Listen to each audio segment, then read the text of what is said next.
city. You guys want to see the drawing? Yeah.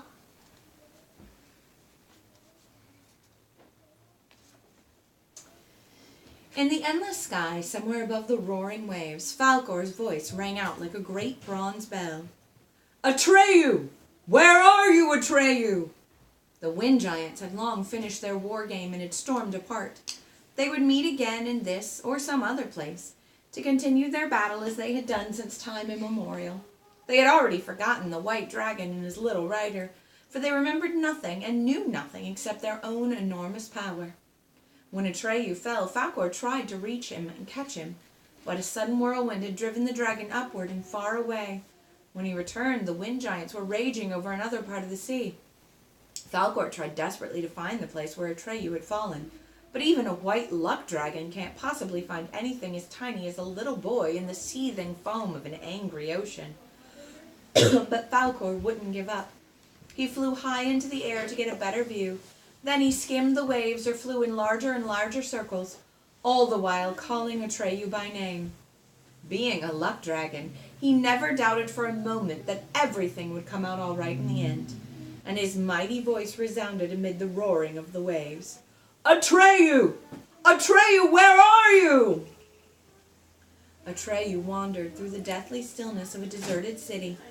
The place seemed to be under a curse. A city of haunted castles and houses inhabited only by ghosts. Like everything else in this country, the streets were crooked.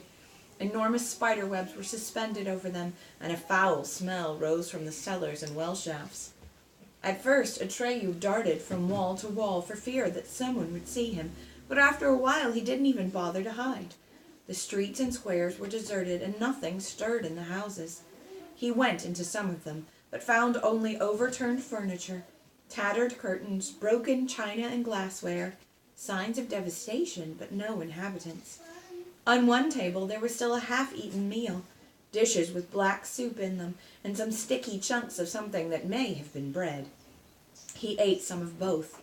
The taste was disgusting, but he was very hungry. It struck him as almost fitting that he should end up in this town.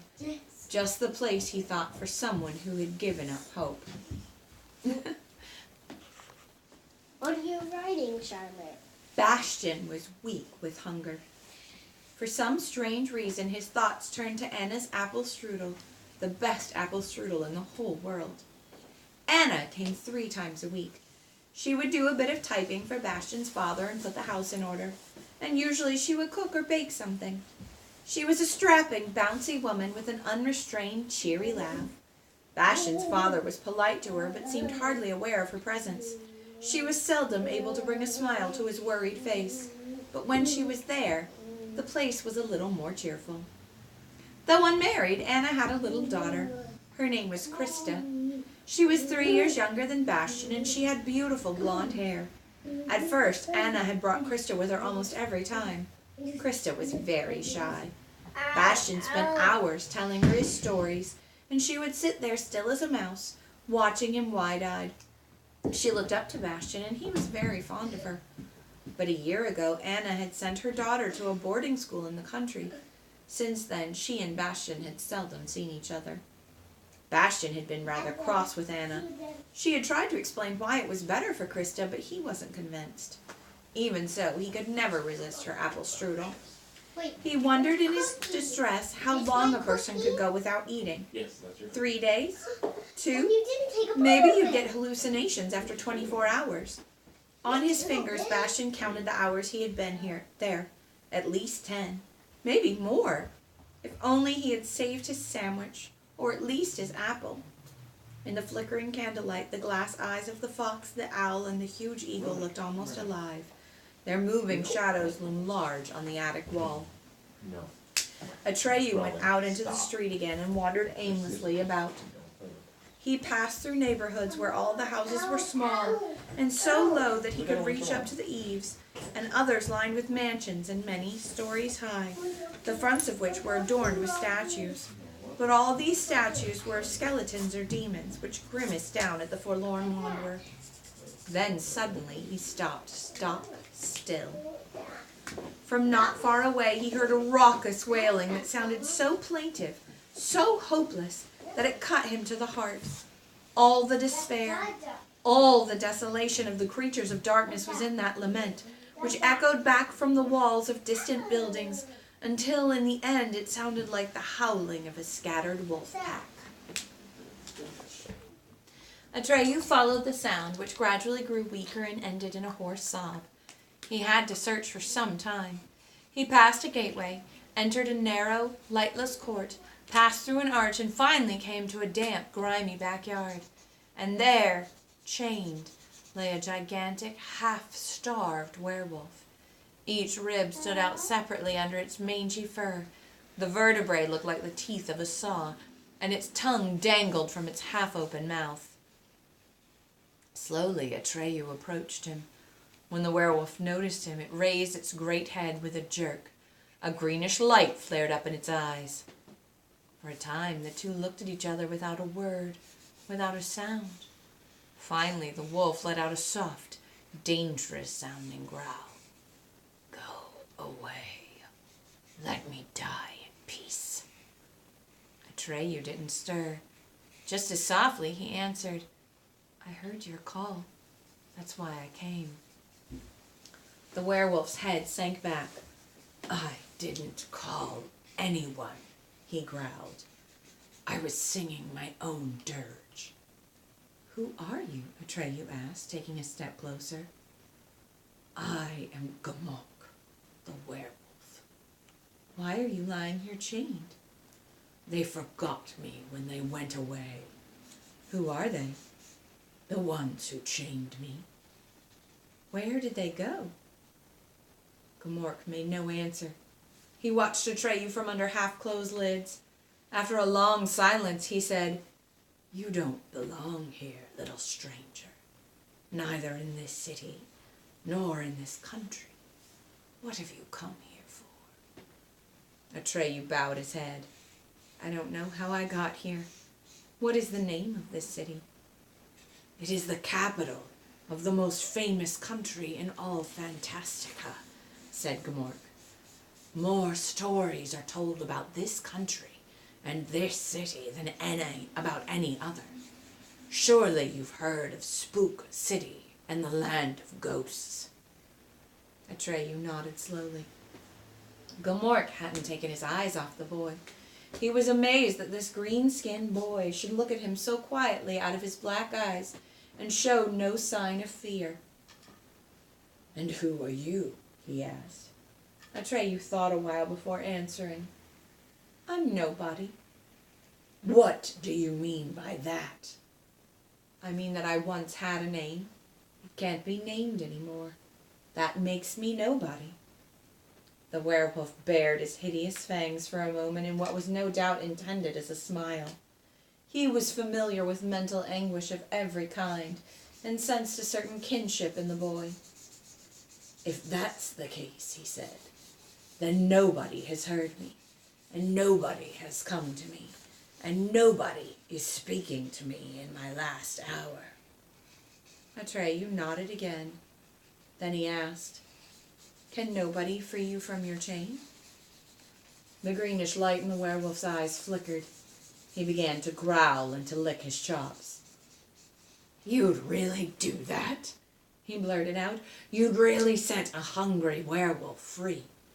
Do you know what that means? Nobody would be safe from me." "I know," said Atreyu, "but I'm nobody. Why should I be afraid of you?" He wanted to approach Gmork, but again the wolf uttered his deep, terrifying growl. The boy shrank back. "Don't you want me to set you free?" he asked. All at once the werewolf seemed very tired. "You can't do that. But if you come within my reach, I'll have to tear you to pieces, my boy. That would delay my end a little, an hour or two. So keep away from me and let me die in peace." Atreyu thought it over. "Maybe," he said finally, "maybe I can find you something to eat. I'll look around." Slowly Gmork opened his eyes. The greenish fire had gone out of them. "Go to hell, you little fool. Do you want to keep me alive until the nothing gets here?" I thought, Atreyu stammered, that maybe if I brought you food and you were full, I could get close enough to take off your chain. Gmork gnashed his teeth. Do you think I wouldn't have bitten through it myself if this were an ordinary chain? As though to prove his point, he clamped his jaws on the chain. The chain jangled as he tugged and pulled at it. After a while, he let it go. It's a magic chain. Only the person who put it on can take it off, but she will never come back. Who is that? Gmork whimpered like a whipped dog. It was some time before he was calm enough to answer. It was Gaia, the Dark Princess. Where's she gone? She has leapt into the nothing, like everyone else around here. Atreyu remembered the mad dancers he had seen outside the city in the foggy countryside. Why didn't they run away? He murmured. Because they had given up hope. That makes you beings weak. The nothing pulls at you, and none of you has the strength to resist for long. Gmork gave a deep, malignant laugh. What about yourself? Atreyu asked. You speak as if you weren't one of us. Gmork watched him out of the corner of his eye. I'm not one of you. Then where are you from? Don't you know what a werewolf is? Atreyu shook his head. You know only Fantastica, said Gmork. There are other worlds. The world of humans, for instance. But there are creatures who have no world of their own, but are able to go in and out of many worlds. I'm one of those. In the human world, I appear in human form, but I'm not human. And in Fantastica, I take on a Fantastican form, but I'm not one of you. Atreyu sat down on the ground and gazed at the dying werewolf out of great dark eyes. You've been in the world of humans? I've often gone back and forth between their world and yours. Gmork, Atreyu stammered, and he couldn't keep his lips from trembling. Can you tell me the way to the world of humans? No, name the childlike empress. He's not from Fantastica. A green spark shone in Gmork's eyes. He seemed to be laughing deep inside. For you and your kind, it's easy to get there. There's only one hitch. You can never come back. You'll have to stay forever. Do you want to? What must I do? Atreyu asked. His mind was made up. What everyone else around here has done before you. You must leap into the nothing. But there's no hurry, because you'll do it sooner or later in any case, when the last parts of Fantastica go. Atreyu stood up. Gmork saw that the boy was trembling all over. Not knowing why, he spoke reassuringly. Don't be afraid. It doesn't hurt. I'm not afraid, said Atreyu. But I never expected to get my hope back in a place like this. And thanks to you. Gmork's eyes glowed like two thin green moons. You have nothing to hope for, Sonny. Whatever your plans may be, when you turn up in the world of humans, you won't be what you are here. That's the secret that no one in Fantastica can know. Atreyu stood there with his arms dangling. What will I be? Tell me the secret. For a long time, Gmork neither spoke nor moved. Atreyu was beginning to fear that the answer would never come, but at length the werewolf breathed heavily and spoke. What do you think I am, Sonny? Your friend? Take care. I'm only passing the time with you. At the moment, you can't even leave here. I hold you fast with your hope. But as I speak, the nothing is creeping in from all sides and closing around Spook City. Soon, there will be no way out, and then you will be lost. If you stay and listen, your decision is already made. But you can still escape if you choose. The cruel line around Gmork's mouth deepened. Atreyu hesitated for just a moment. Then he whispered, Tell me the secret. What will I be in the world of humans? Again, Gamork sank into a long silence. His breath came in convulsive gasps. Then suddenly he raised himself on his forepaws. Atreyu had to look up at him. And then for the first time he saw how big and terrifying the werewolf was. When Gamork spoke, his voice was like the jangling of chains. Have you seen the Nothing, Sonny? Yes, many times. What does it look like? As if one were blind. That's right. And when you get to the human world, the Nothing will cling to you. You'll be like a contagious disease that makes humans blind, so they can no longer distinguish between reality and illusion.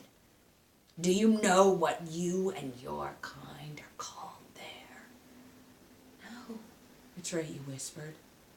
Lies, Gamork barked. Atreyu shook his head. All the blood had gone out of his lips. How can that be? Gamork was enjoying Atreyu's consternation. His little talk was cheering him up. After a while he went on. You ask me what you will be there. But what are you here? What are you creatures of Fantastica? Dreams, poetic inventions, characters in a never-ending story. Do you think you're real? Well, yes, here in your world you are. But when you've been through the Nothing, you won't be real anymore.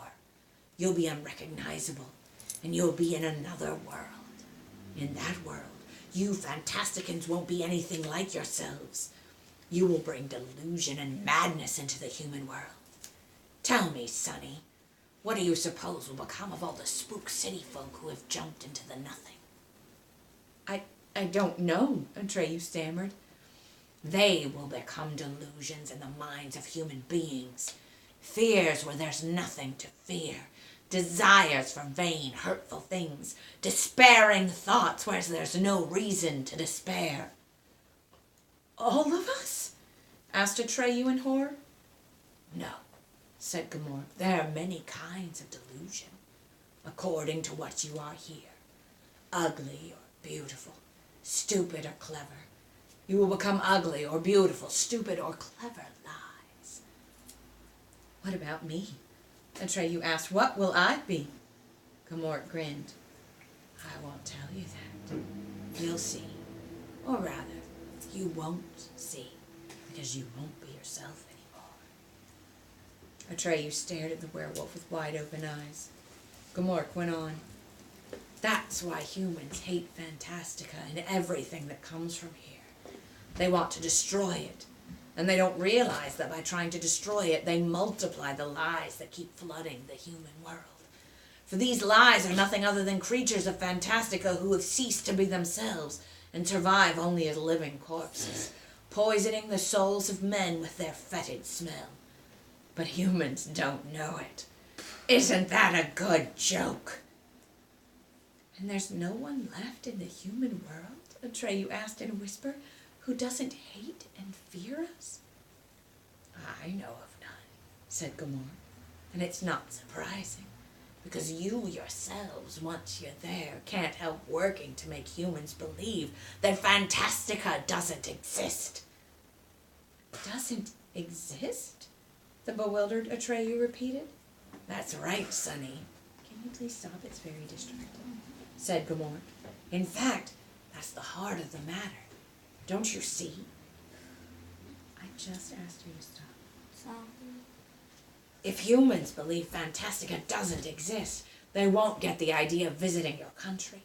And as long as they don't know you creatures of Fantastica are really you, the manipulators can do what they like with them. What can they do? Whatever they please. When it comes to controlling human beings, there's no better instrument than lies. Because you see, humans live by beliefs, and beliefs can be manipulated. The power to manipulate beliefs is the only thing that counts. That's why I sided with the powerful and served them, because I wanted to share their power. I want no part in it, Atreyu cried out. Take it easy, you little fool, the werewolf growled. When your turn comes to jump into the Nothing, you too will be a nameless servant of power, with no will of your own. Who knows what use they'll make of you? Maybe you'll help them persuade people to buy things they don't need, or hate things they know nothing about, or hold beliefs that make them easy to handle, or doubt the truth that might save them. Yes, you little Fantastican. Big things will be done in the human world with your help. Wars started, empires founded. For a time, Gamork peered at the boy out of half-closed eyes. Then he added, the human world is full of weak-minded people who think they're as clever as can be and are convinced that it's terribly important to persuade even the children that Fantastica doesn't exist. Maybe they will be able to make good use of you. Atreyu stood there with bowed head. Now he knew why humans had stopped coming to Fantastica, and why none would come to give the childlike empress new names. The more of Fantastica that was destroyed, the more lies flooded the human world, and the more unlikely it became that a child of man should come to Fantastica.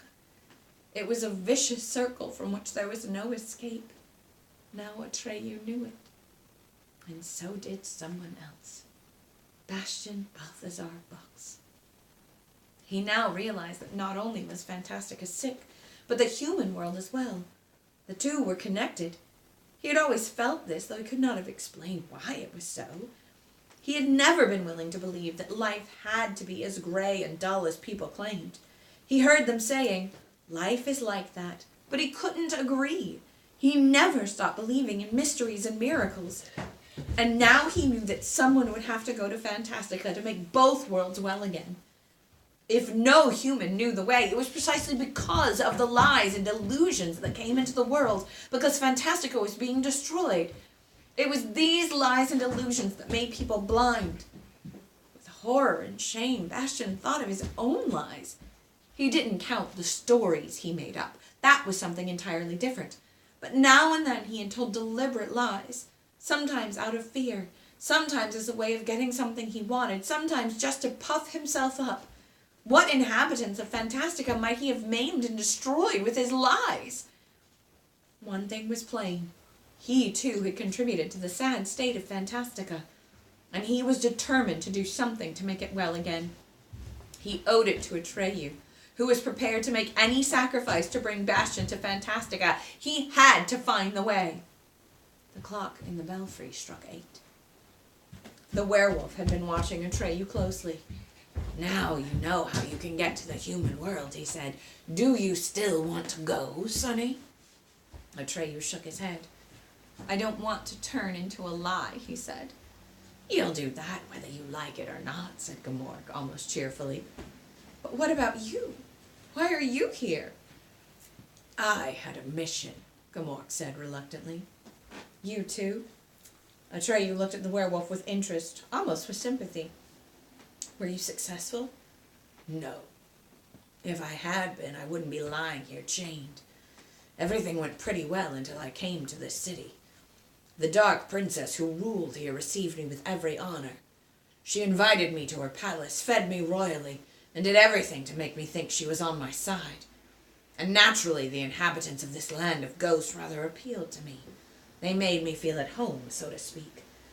The Dark Princess was very beautiful in her way, to my taste at least. She stroked me and ran her fingers through my coat. No one had ever caressed me like that. In short, I lost my head and let my tongue get out of hand. She pretended to admire me. I lapped it up, and in the end I told her about my mission.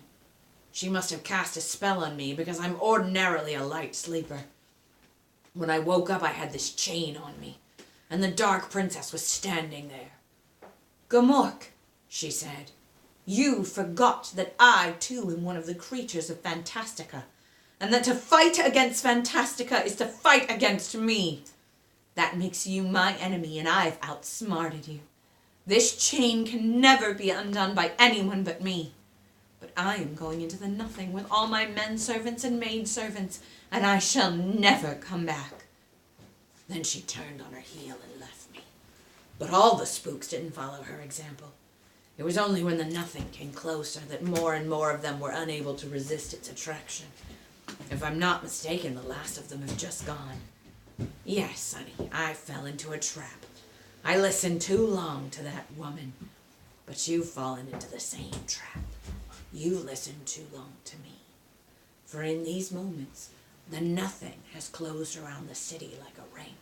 You're caught, and there's no escape. Then we'll die together, said Atreyu.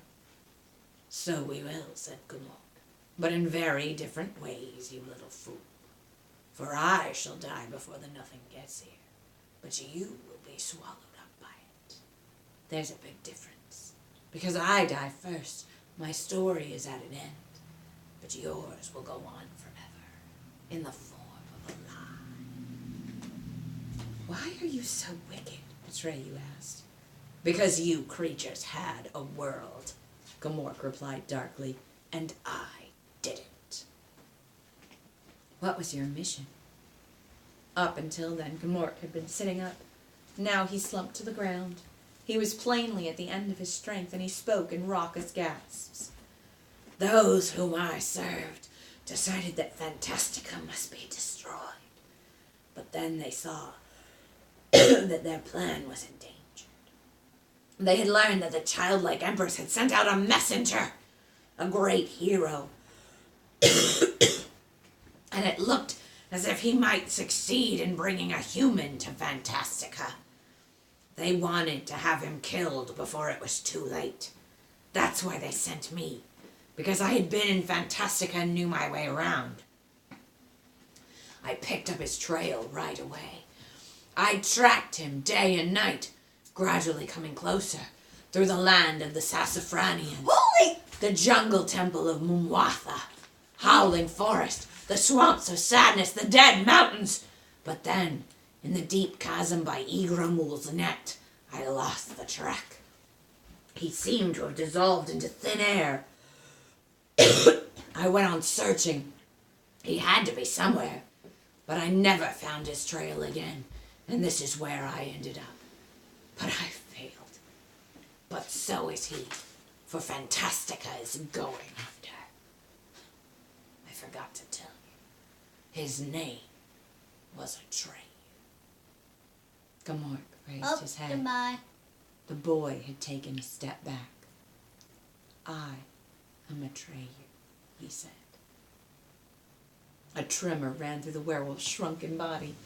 It came again and again, and grew stronger and stronger.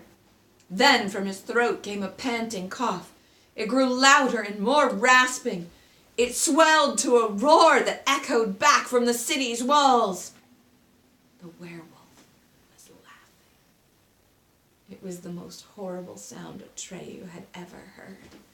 Never again was he to hear anything like it. And then suddenly, it stopped. Gamork was dead. For a long time, Atreyu stood motionless. At length, he approached the dead werewolf. He himself didn't know why. Bent over the head and touched the shaggy black fur. And in that moment, quicker than thought, Gamork's teeth snapped on Atreyu's leg. Even in death, the evil in him had lost none of its power.